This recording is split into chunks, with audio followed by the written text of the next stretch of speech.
लेते ही एक अमीर हो गया, जन्म लेते ही एक गरीब हो गया। बताओ क्यों हो गया? क्यों हो गया? कोई जन्म लेते ही धन्ना सेठ क्यों हो जाता है और कोई गरीब क्यों होता है? क्योंकि पिछले जन्म के हमारे पाप और पुण्य से हमें इस जन्म में अच्छा या बुरा मिलता है। कोई कहे कि मैं अगला जन्म पिछला जन्म नहीं मानता,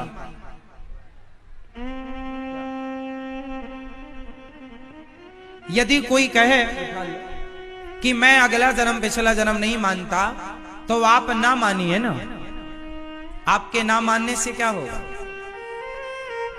क्यों जी? आप लोग जितना भी सुख और दुख पा रहे हैं, ये आपका आज का किया हुआ नहीं है, ये कल का मीन्स पिछला किया आज मिल रहा है, आज का किया आगे मिलेगा। अब आप एक सवाल कर सकते हैं कि महाराज जी, भगवान तुरंत का तुरंत क्यों नहीं देते? एक बात बताओ, जब आप एग्जाम देने जाते हैं, तो एग्जाम जब देने जाते हैं तो क्या परिणाम तुरंत मिल जाता है? परिणाम आने में, रिजल्ट आने में समय लगता है। बस उसी तरह जो आप आज कर रहे हैं उसके परिणाम आने में समय लगेगा। कल का किया आज मिल रहा है, आज का किया तो पूर्व जन्म के पाप और पुण्य से आपका कल निश्चित होगा। अच्छा ये बताओ, हमारा भाग्य कौन लिखता है? जोर से बोलना। मैया पंचायत नहीं करना है मेरी माँ। बताओ आपका और हमारा भाग्य कौन लिखता है? जोर से बताओ, बोलो। भगवान।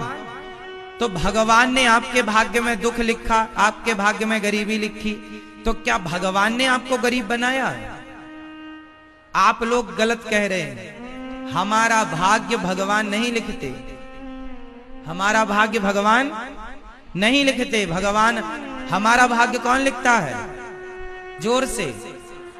हम स्वयं। जैसे आप कचहरी जाएंगे और आप यदि वसीयत तैयार करा रहे हैं, तो वहां पर एक टाइपर होता है जो टाइप करता रहे, आपको बोलना पड़ेगा। वहां कचहरी में एक आदमी स्टाम्प पर टाइप कर देता है, 10 रुपए का स्टाम्प, 100 रुपए का स्टाम्प, और टाइप वो क्या करेगा? वो वही टाइप करता है जो आप बोलते हैं, हाँ या ना? आपने बोला कि ये वाला खेत बड़े बेटे को, ये खेत छोटे बेटे को, ये जमीन इसको, ये जमीन इसको, जैसा आप बोलेंगे वैसा ही वो स्टाम्प पर क्या करेगा? टाइप करेगा, और 10 रुपए के स्टाम्प पर, 100 रुपए के स्टाम्प पर आपकी वसीयत बना करके दे देगा।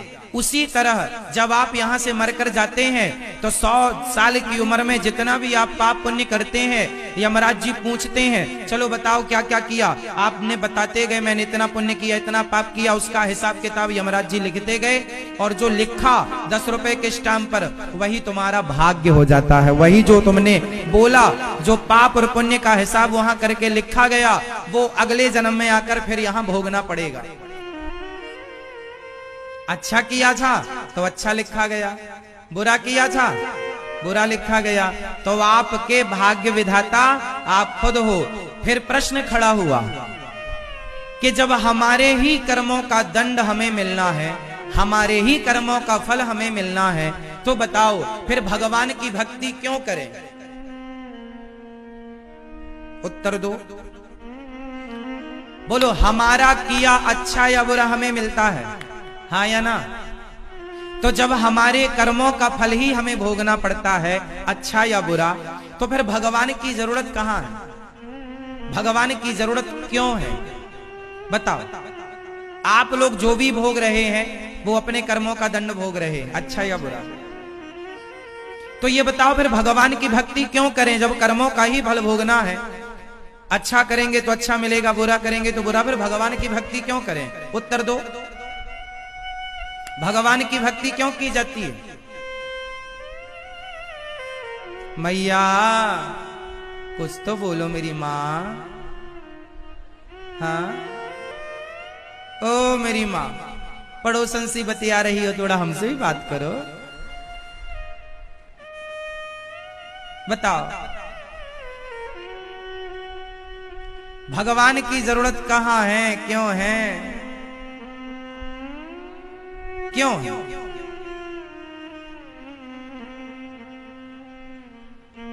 उत्तर आप दे रहे हैं कि हम दे दें? बोलो, हम दे दें? उत्तर दे दें? जब हमें हमारे कर्मों का ही फल मिलना है, अच्छा या बुरा, तो भगवान की भक्ति क्यों करना है? उत्तर सुनो, भगवान की भक्ति क्यों करना है? भगवान की भक्ति सिर्फ इसलिए की जाती है, भगवान की शरण में सिर्फ इसलिए जाया जाता है कि हम बार बार कर्मों के बंधन में बंधे हैं। जन्म मृत्यु, जन्म मृत्यु। हमारा जन्म हुआ, फिर हमने अच्छे या बुरा कर्म किए, फिर अच्छे बुरे कर्म करने के लिए फिर जन्म हुआ, फिर उस जन्म में फिर अच्छा बुरा कर्म किए, फिर मृत्यु हुई, फिर उसका हिसाब करने फिर जन्म हुआ। मतलब ये कर्म जो जन्म और मृत्यु के चक्कर में हम पड़े हैं, और ये जन्म और मृत्यु का चक्कर क्यों है? क्योंकि हम बार बार कर्म करते हैं। भाई आप तो कर्म करेंगे, या तो अच्छा करेंगे या तो बुरा करेंगे, अच्छा भी भोगने आना है और बुरा भी भोगने आना है। तो बार बार हमारा जन्म किसके कारण होता है? कर्मों के कारण। तो फिर भगवान की भक्ति इसलिए की जाती है कि जो भगवान की शरण में जाता है, भगवान उसे इस अच्छे और बुरे कर्म से छुड़ा करके, सारे कर्म जब इंसान भगवान को समर्पित करता है, तो वह हर कर्म से मुक्त होकर भगवान की शरण में चला जाता है, और कर्म बंधन से मुक्त होकर उसका मोक्ष हो जाता है, और वह जन्म और मृत्यु के कुचक्र से बच जाता है।